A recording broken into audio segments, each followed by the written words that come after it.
Hi everyone, I am Dr. Hemant Chaudhary, vascular and endovascular surgeon practicing in Pune. I am going to share you some interesting and rare case we operated. So patient name is Mujawar, 59-year-old male. So basically he developed the left foot dry gangrene since last 10 months.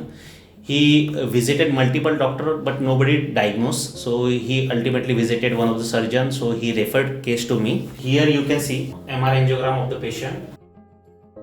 As you can see, this is a MR angiogram of bilateral lower limb, and here the aorta is visible, and you can see the right sided lower limb blood vessels are nicely visible, while the left side blood flow is blocked directly from above the hip joint, and complete thigh and leg vessels are occluded, and these are the collateral, and only the peroneal artery and the short stump of the anterolateral artery is visible over here.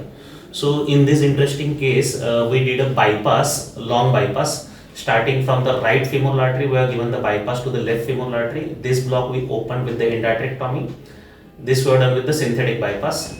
And here again, we have bypassed distally towards the peroneal artery. Here we have done the composite bypass with the graft component up to the knee, and below we have connected the vein, and we have anastomosis to the peroneal artery over here.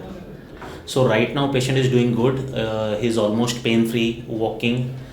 His forefoot gangrene need a transtarsal level amputation, but with this improvement of the blood flow, the patient leg can be saved.